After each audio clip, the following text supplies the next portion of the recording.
get the crowns nailed in. Thorns. Thorns.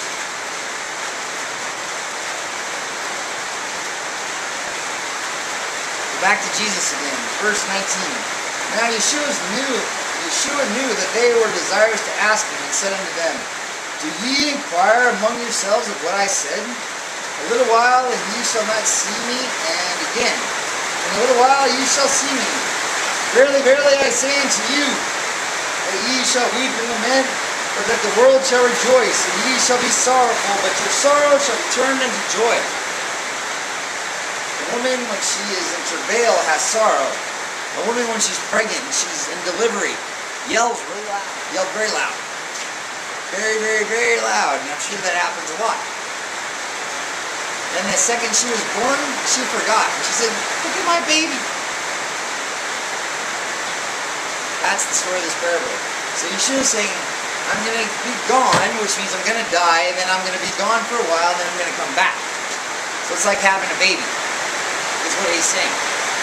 So it's going to be like, ow, ow, ow, ow, screaming, screaming, screaming, screaming, give me the epidural. And then all of a sudden, the baby's born. That's the birth of a new age.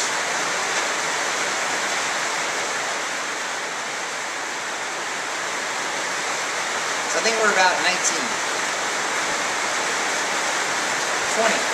Verily, verily, I say unto you, that ye that weep and lament, but the world, verily, verily, I say unto you, that ye shall weep and lament, but the world shall rejoice, and ye shall be sorrowful, but your sorrow shall be turned into joy. 21. A woman, when she is in travail, has sorrow. Travail, pregnancy. But I will see you again. Mess that verse up. 21. And when a woman, when she is in travail, has sorrow, but her hour is come. But as soon as she is delivered of the child, she remembereth no more the anguish. She forgets how hard it was.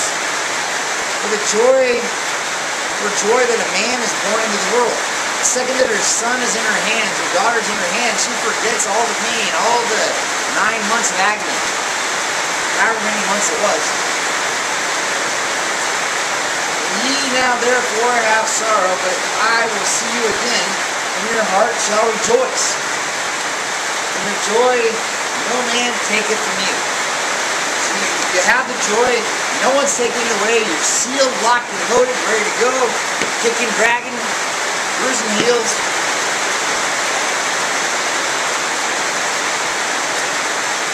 And in that day ye shall ask me nothing. And in that day ye shall ask me nothing. Verily, verily, I say unto you, whatsoever ye shall ask the Father, whatsoever ye shall pray to Yahweh, whatsoever you ask to Yahweh, the creator of all things, and sign it in Yeshua's precious name, in the chosen salvation of I am that I am's name. Father, I ask you, bring me provisions so that I may serve you. It's like Green Berets calling in. Hey! Right before 90, we got, you know what I mean? I don't know the codes, I'm not an Army guy. Those that are sent, everything they need will be given. And if you're in your house and you love him, he's going to provide.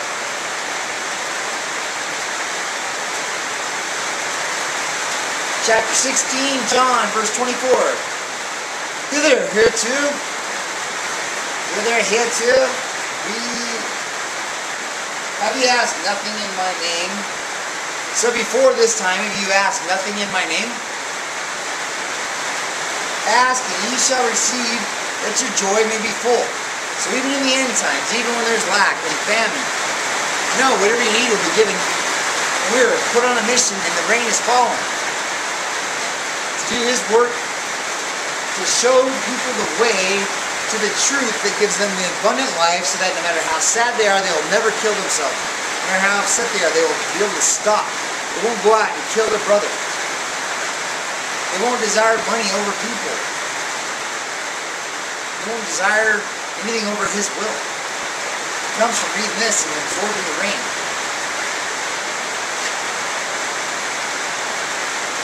2, ye ask nothing in my name. Before this time, you asked anything in my name. No.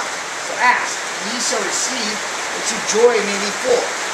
These things have I spoken unto you in Proverbs.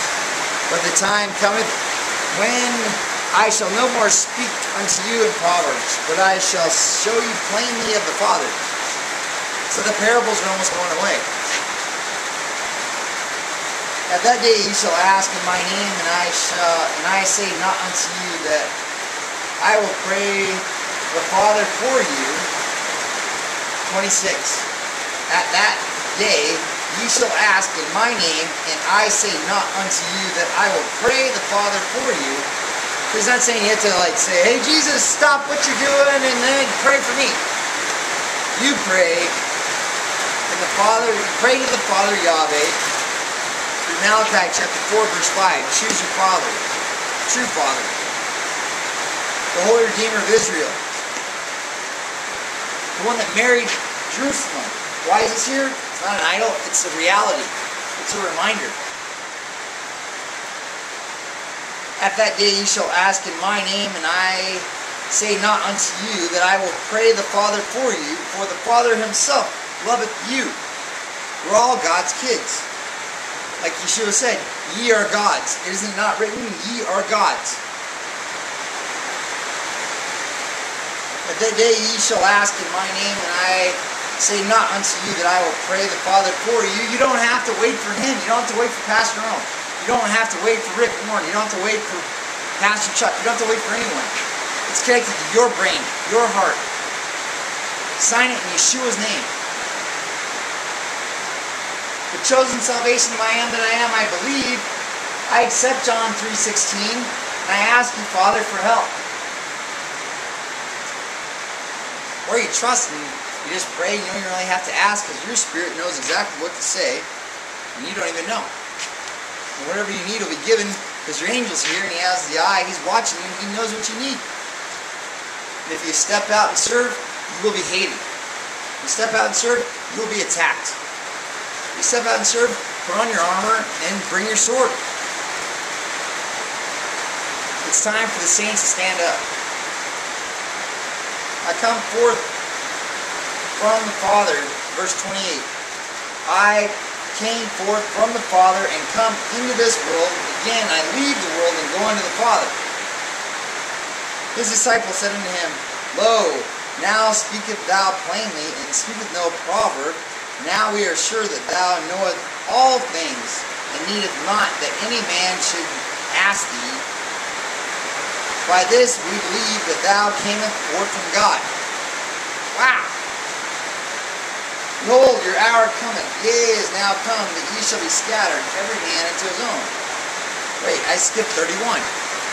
So once they all said, now we believe, then Yeshua says in verse 31, Yeshua answered them, do ye now believe? If you do, get ready. Remember this. Eyes that see and ears that hear, the latter days are now here.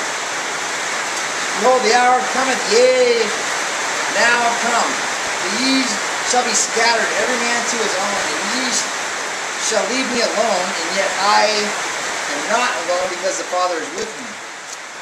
So about 1970 years ago, this happened. It was out in the Garden of Gethsemane. They took him. They all scattered. The day that he was on the cross, Mary, John came. And from that time, we've all been scattered across the world, especially after 70 AD. When Titus destroyed Jerusalem, destroyed Judah. But was it not foretold?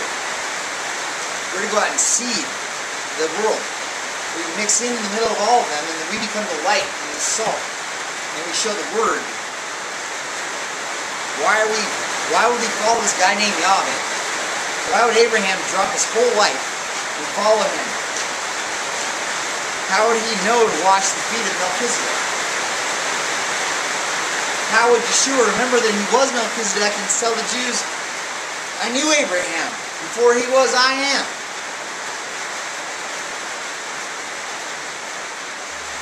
31. 16:31. Jesus answered them, Do ye now believe? Behold, the hour cometh, yea, now is come, that ye shall be scattered, every man to his own, and shall leave me alone, and yet I am not alone. I am not alone. Lonely road of faith. In the world ye shall have tribulation, but be of good cheer. I have overcome the world. Overcome, overcome, overcome. Romans 8:11, the power that raised him from the dead is available to each one of us. Once you connect, you're born of the Spirit, you're born from above, boom. You can't make it through today. The pain's too much. I can't take it. Bam. You can. You can always go one more step. Always, always, always.